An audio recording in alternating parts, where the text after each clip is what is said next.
welcome to today's episode of Authentic Achievements, where it's my absolute pleasure to be joined by the fabulous Nick Johnson. Nick, welcome.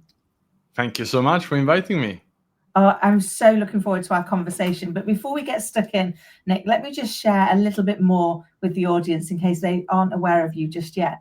So Nick is a pillar of inspiration in professional relationships and holistic leadership. As co-founder and managing director of Executives Global Network, EGN, in Singapore, Malaysia and Indonesia, he's built a thriving community of over 900 senior executives. Nick is renowned for his keynote speeches and workshops addressing leadership, authenticity and holistic growth. His bestseller, Executive Loneliness, and numerous media features highlight his dedication to mental health, physical health and social health. Recognized with multiple awards, Nick's contributions extend beyond business to charitable work and athletic achievements. Wow, Nick, I mean, what a journey. And I love the whole piece around executive loneliness because, as I often say, it might be lonely at the top, but it's never quiet, is it? Everybody wants a piece of you, but where do you go to get that support that you need, or that sounding board, or the somewhere else, which I'm sure we'll get stuck into. But before we get into that, could you share with us a little bit more about your journey so far, please? Yeah, sure. It'd be my pleasure to do so. So very briefly, I was born in Sweden, educated in Australia, and then I lived basically the last 20 years in Southeast Asia. I had a year working in London in the middle of all of that. And that's basically my experience. And starting in the corporate world, working my way up, sort of elbowing my way to that top, as you mentioned, found myself quite lonely, isolated, and then ended up in a personal crisis. So that's my life in a short summary. Oh, bless you. And it can be like that, can't it? And, I spent nearly 30 years in kind of corporate UK, and you kind of keep, you keep trying harder, you keep plugging away, and then you get the big jobs, and everyone looks to you for all the answers. But who do you look to for your answer and for where you get that sounding board or that opportunity to take a moment of pause? I think for me that was one of the things I struggled with for so many years, was gifting myself the opportunity to take pause and ask for help. Is that something that resonates with you, with the clients and that you work with?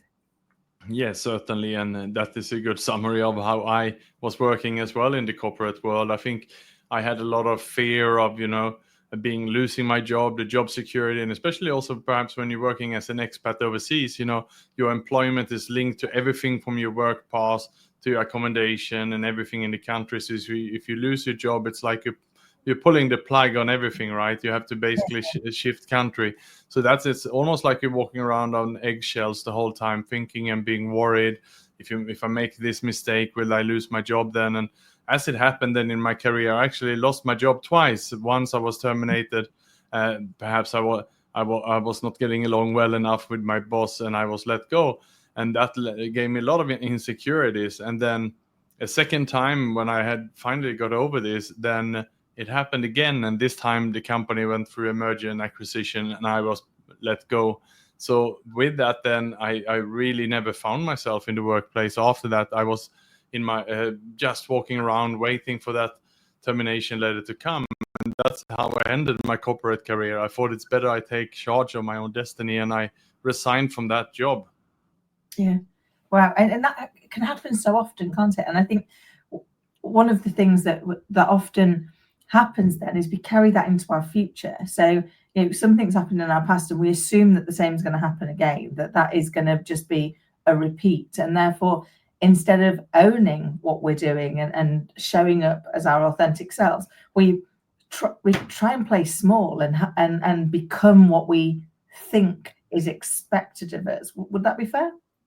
Yeah, absolutely. I did that. And I was not only anxious, I actually, after some time, then I started to really have self-doubt, questioning myself. And while I was a pretty decent performer before, suddenly also I started to make mistakes because that anxiety and insecurity actually manifested itself. And then after I finally have left the corporate world, I started to ask myself, was it only me who went through all of this? And that's when I found out that many others did as well. So I started to survey and question and interview senior executives, and that led me to later on writing my book. And actually the findings was that about 30% of the senior executives that I interviewed had similar feelings of isolation as well in the workplace. Wow, and I'm not surprised by that, because it is such a challenging role to choose to take on, and very often, and I know from the people that that I've had the privilege to interview, like yourselves, that there is a reoccurring theme that is, even though they know they're performing well and they know that they're good, they start to question and doubt themselves, and therefore they start second guessing everything that they're going to do, which sometimes leads to those mistakes, because if they'd have gone with what their gut reaction, they'd have probably got it right. But the overthinking and the overwhelm seems to take over, and that degrades their ability to make those right decisions for themselves and the organization.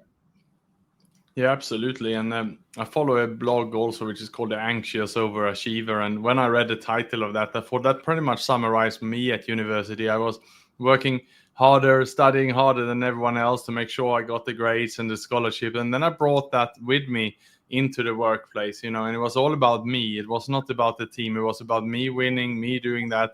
I get my pay rises. I impress my bosses. And I just didn't think about a team environment, and that of course leads to even more insecurity and even more pressure on yourself, because then when you need a team and when you start to make mistakes, they don't have your back, and then you're falling quite deeply.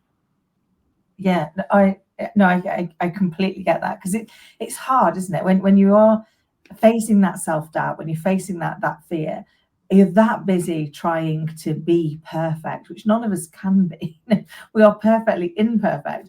But while we're desperately trying for that perfection, what we don't do is open ourselves up to let others be part of the solution, be to help us in kind of that achievement. And then that makes the loneliness, certainly did for me, made the loneliness even greater, because it was self-inflicted loneliness, which was awful to recognize. It was like, I chose this because I didn't let anybody in.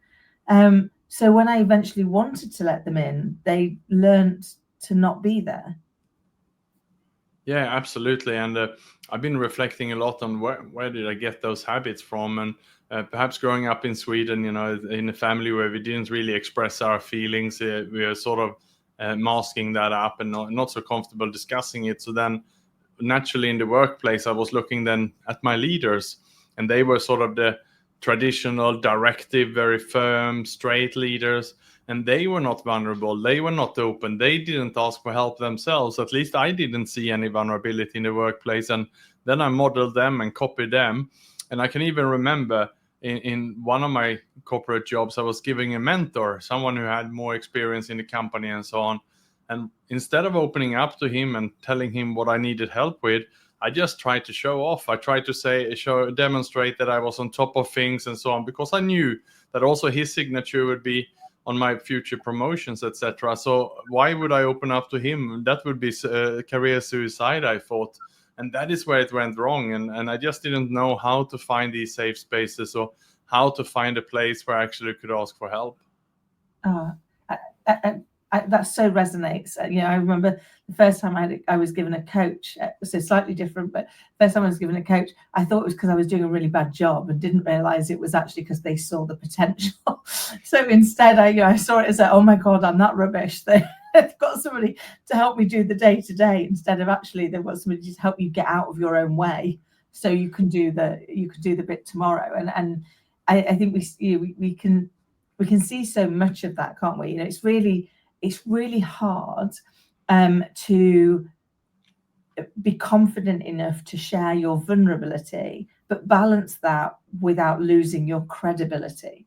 Because I think sometimes you can swing too far, can't you? You can, like, I'm going to be so vulnerable that actually I've become unhelpful to the wider team. So how do you help people to find that psychological safe space to share vulnerability and maintain the balance of retaining that credibility?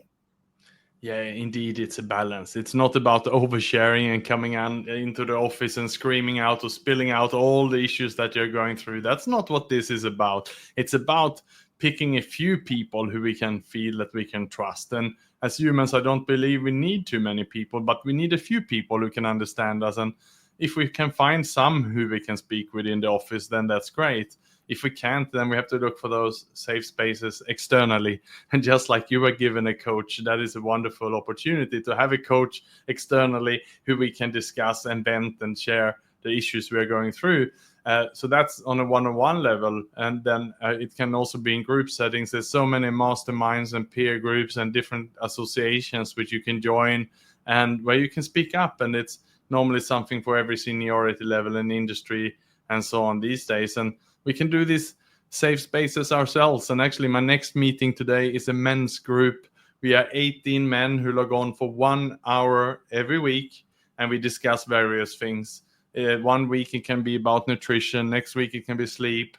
Today it's about what was the learnings of this year and what we will take with us into the next year. So it's just a space where we can share and be open. And this doesn't have to cost money in that sense. It's a WhatsApp group and a Zoom link 1 hour per week.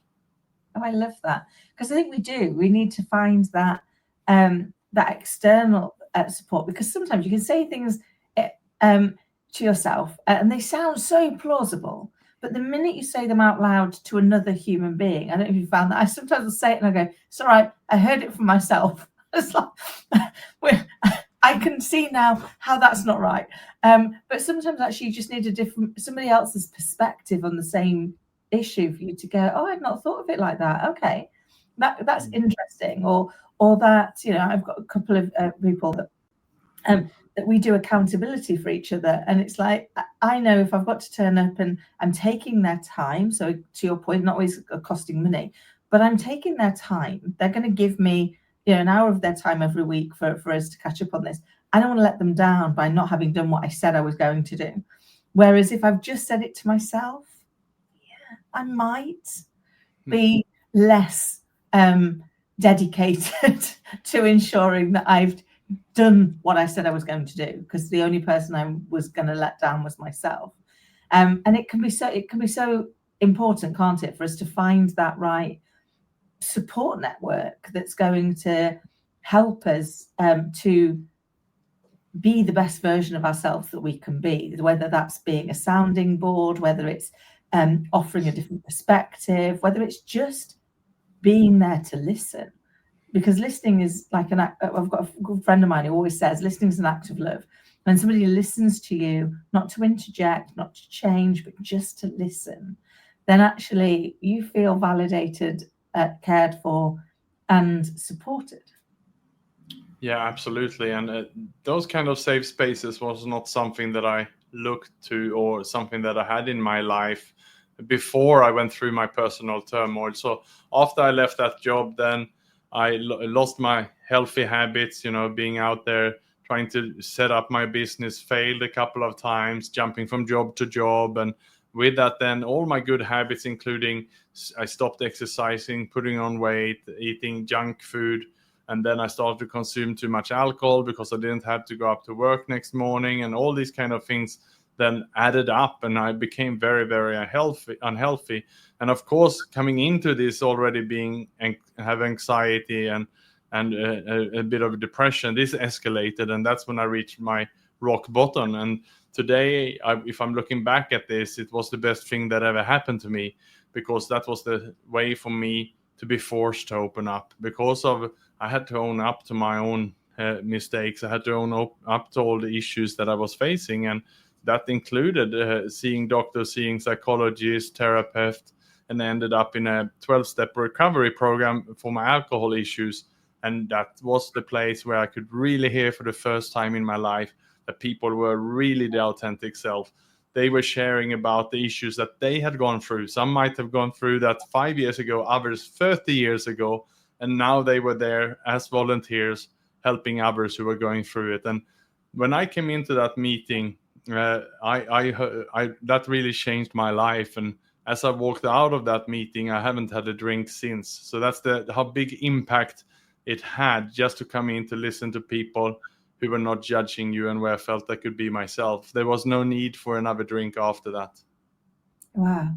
What an amazing impact. And I think sometimes it is so helpful, isn't it, to hear other people's lived experience and therefore recognize you're not in it on your own. Because I think when you are in whatever we're going through, whether that's self-doubt, whether it's anything, we can believe we're the only ones going through it, that it's only us, there's something wrong with us because we're not able to cope in the same way everybody else can cope.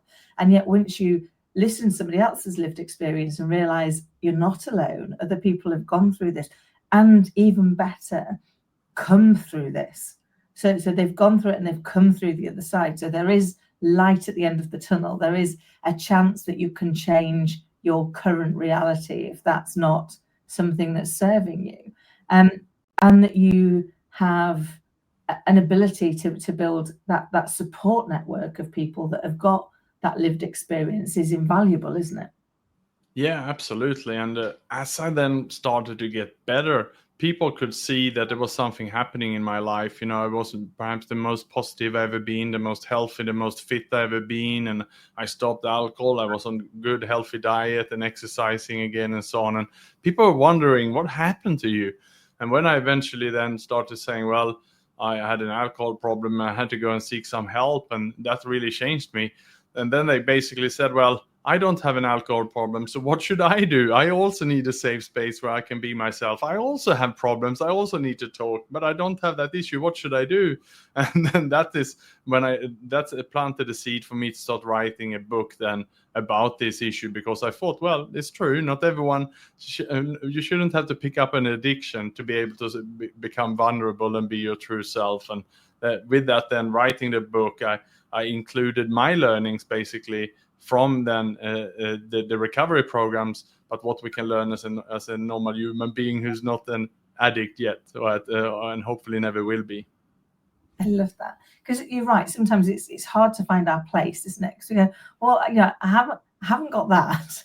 I've got all the other bits. I've got all the bits that go around it, because actually that's not the cause of the problem. That's a symptom of the problem, isn't it? And other people may have the cause but not have the same symptoms. So they might not have become an addict. It might not be alcohol. It might not be something else, but they've still got the same root cause problem, which is that feeling of executive loneliness. Yeah, the title of your book, that piece around saying, where do we go? As human beings, we are social creatures. We want to feel supported. We want to feel that we've got people around us. I often talk to people about making sure you've got your Thrive Hive, the 4 or 5 people that that you can call, that will always have your back, that are always going to be there, that they've got different roles in there. There might be people that are going to be your critical best friend, but then there's also the person that's going to make you a cup of tea and sugar the pill before they tell you the hard truth that you need to know. But it's, how do we find that, and how do we gain the confidence to admit that we've got the cause, that feeling of being alone, feeling vulnerable, but not feeling like we can share any of that and invite others to be part of the solution. So I love that you've written the book to share your lived experience, but say, actually, you don't have to have had this addiction for it to be there. That was a symptom. The cause, the bit that I needed to address, was actually how was I going to get to a place to share that I was vulnerable, and invite people in to support me. Yes, absolutely. And I also say that, it seems like we're only desperate enough to seek that help, sadly, when something really bad has happened to us. But these days I'm an advocate for being proactive about these safe spaces. I say that we should create these safe spaces in the good times and practice our vulnerability muscle in the good times, so that when something happens, then naturally we will just reach out and share it anyway. But in the case of my weekly men's group now, then that's the opportunity when we go around for everyone to share. people will share what's on their mind, and they might have just kept secret and silent if it wasn't for that weekly call, and when everyone have a chance to share something that's going on their mind. So I think that's for everyone to think about, how can I set up my safe spaces on a one-on-one level, perhaps on a family, personal level, and so on, but also for your career, with which people do you feel that you can trust one-on-one, and then also are there some people that you can group together? Then we are ready for the tough times, because life is a roller coaster, and surely there will come some rainy days. Absolutely. I mean, that for every up there's a down, and vice versa, and often we don't plan for those elements, do we? We don't plan for those bits that go. It's not always going to go our way, and that's okay. But what we need when it's not going our way is the right support around us to cling on to. I've got a good friend who said to me once, I can't decide, Kim, if you're incredibly strong or incredibly stupid. I was like, probably both in equal parts. And she was like, but whenever a disaster hits you, you just keep going. And I was like, well, no, what I do is I stop focusing on the thing I can't change. Now, if I can't control it and I can't change it, there's no point focusing on it, because all it's going to do is make me sad. So what I look for is, what is the one thing I can do, even if it seems insignificant, but it's like, but I can do that. I said, and then I focus on that, and that becomes the life raft that I cling to in the messy sea of my mind until I can find the next thing that I know how to do. But having that support, having those friends around you to point out what the next thing you can do is, can be really helpful as those stepping stones out of sometimes the over-egged disaster. I know for me personally, I can sometimes be dreadful at catastrophizing things. It's like, oh my God, this has happened, and therefore, the world is ending, everything's going to go wrong, and you just sometimes need somebody to give you the perspective that goes, it's bad, but it's not insurmountable. It's not like you're never going to come back from that. It's not like you can never find a path through. And I think sometimes it's knowing that you're not in it alone.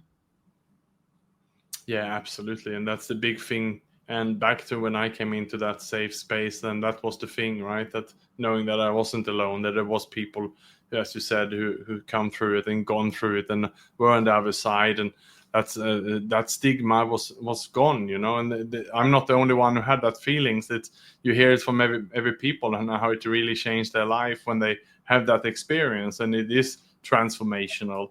And so again, it's about how can we have this transformational experience without having to have something bad happen to us, and being proactive about it. Yeah, I love that. And that's one of the reasons for the show, really, was to say, we've got so many people who've already got amazing lived experience that they've learned from, that they can share. That means that other people can take the learning and hopefully never have to go through the experience. Because, wouldn't that be lovely?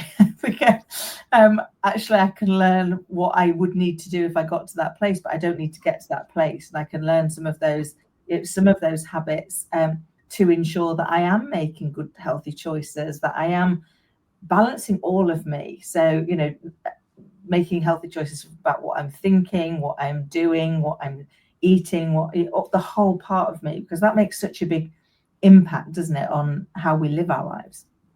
Yeah, absolutely. And I think that's, coming through then on the other side, the way I live now is I'm really putting, social health, as I refer to it, up there side by side, where you have physical health, mental health, and social health for me now is something that I put really in center of my life.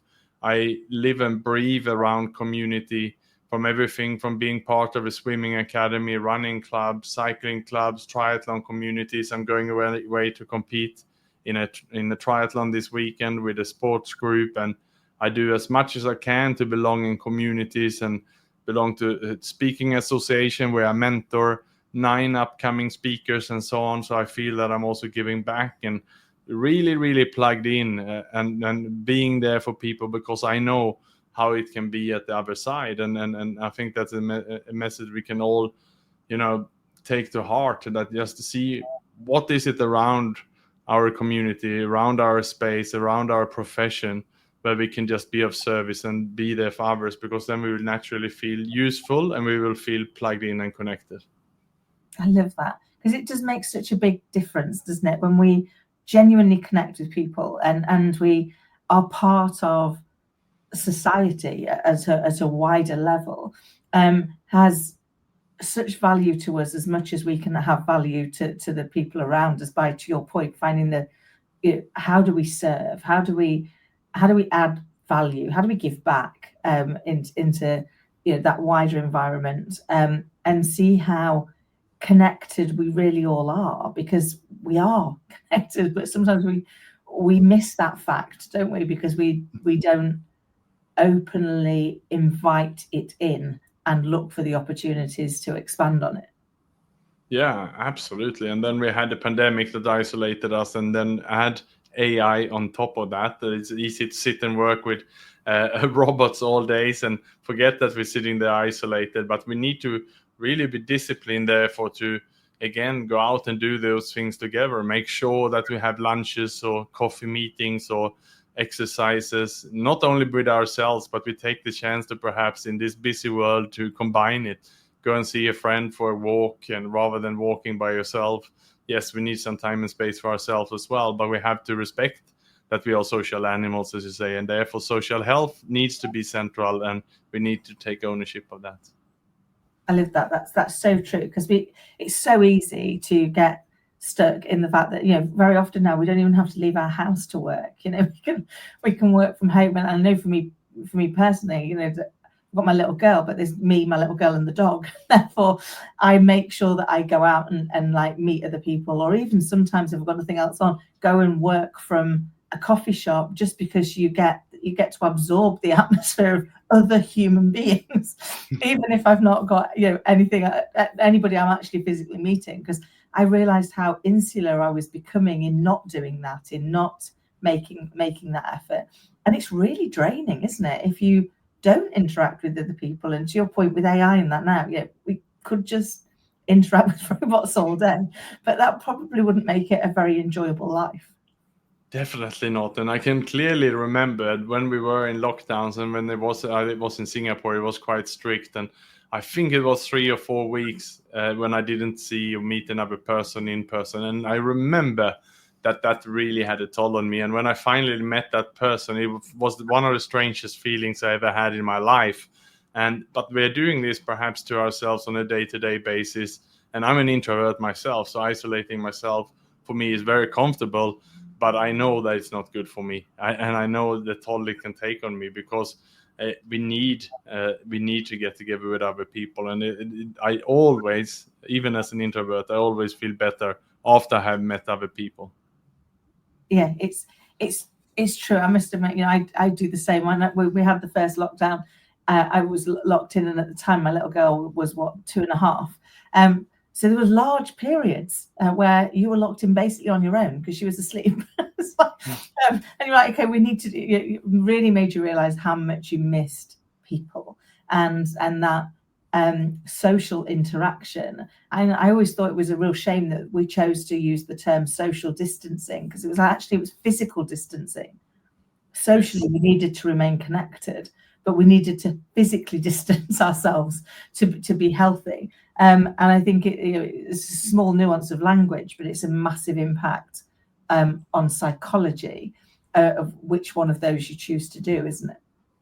100% agree. And I wrote a blog on that topic, actually, which I was a bit criticized for. But now, indeed, social health is at the center of what I speak about and what I do. I come out and I do a lot of workshop and connecting teams, and really to break down barriers in companies between the teams. Many times when they call me, there's been incidents in the offices. Perhaps there's been a big company and there's been a suicide, and people are scared to talk about it. And there's really that kind of feeling of tension in the office. People are not really, they don't know how to deal with it. And I basically come in and I say we need to be comfortable discussing the uncomfortable, because we are unable to solve any issues in the workplaces and any isolations and so on unless we become open and vulnerable. And that's a message to leaders of organizations, companies, families, countries even, that we need to lead with vulnerability in order to create these safe places for us, and otherwise things will happen as they do these days. And it's not only anxiety and depression, but sadly suicide is becoming too common as well. It's so true, and sadly I've had to deal with that a few times in work, in working environments. And I think for me, one of the greatest leadership skills is to become comfortable with the uncomfortable, because the minute you're leading people, you're going to get uncomfortable.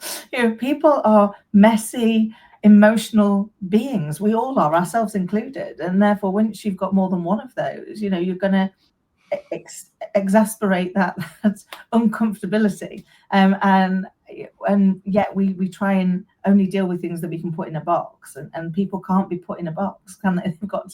They've got to be listened to and understood and talked to, and that does mean getting comfortable with the uncomfortable. Yeah, certainly. And I can share a story here briefly of one of the ladies I interviewed for my book. She was a managing director for a big international bank at the time. And during the first interview, she didn't give up much. And I thought, oh, well, she will not make it to the book. But anyway, I thanked her for the interview. But the next day I received an SMS from her. It was a few years ago, not 2019, so SMS was still around. And she asked for another session, and if we could meet up for coffee again. I said yes, and I went to see her. And as soon as we sat down, she started to cry and open up. And she said, Nick, I rehearsed my own suicide twice. Wow. So that was something, obviously, that was sitting on her mind.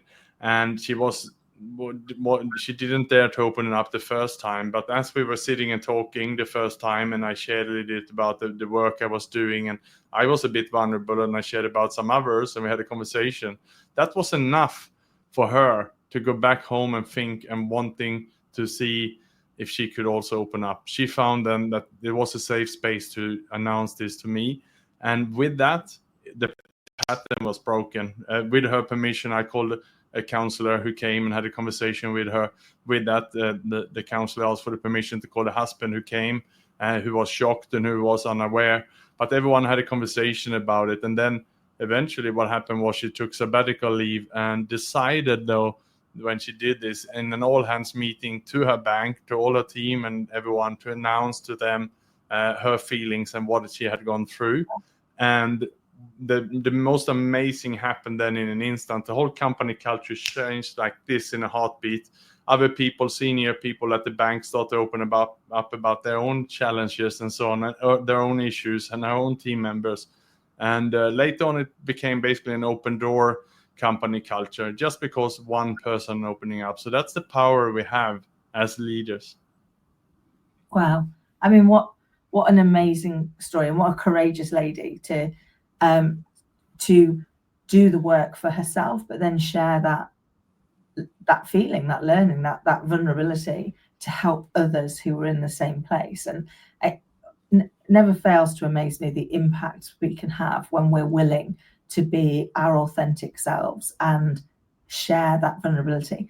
I mean, I could literally chat to you all day, but I'm very conscious of time. I can't believe we've already run out of it. So I would just love, and we've already shared so much with us, but if you could go back and give your younger self a piece of advice, what would it be?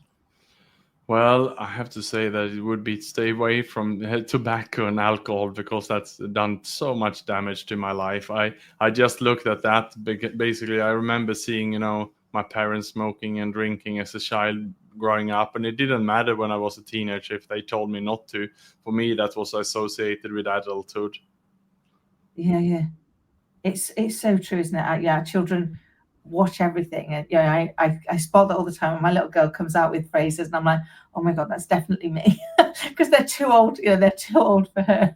I mean, what she said the other day, she came out, she said, well, that wasn't very appropriate, was it, mummy? And I'm like, oh, you're 7. It's like, that's definitely mummy that you've got that from. So I think they are always watching. So Nick, how can people get in touch with you, and who do you help?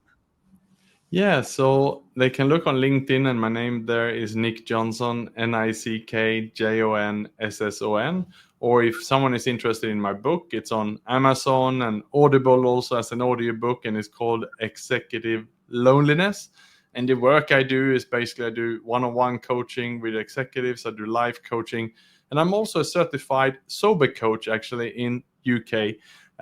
So I have that certification to help any gray zone drinker, someone who's perhaps want to have a second look on their alcohol consumption, and they're welcome to reach out as well. Amazing. And obviously we'll make sure all of the details of how people can get in touch with you are in the notes below. So if anybody listening or watching wasn't able to write all that down fast enough, it is in the notes below. So please just check that out and do get in touch with Nick. Nick, thank you so very much for coming on and sharing your journey with us so far. It's been a real delight to have you. Thank you, Kim. And to everybody listening and watching, I hope you found today's episode as insightful and inspiring as I did. And until next time, take care.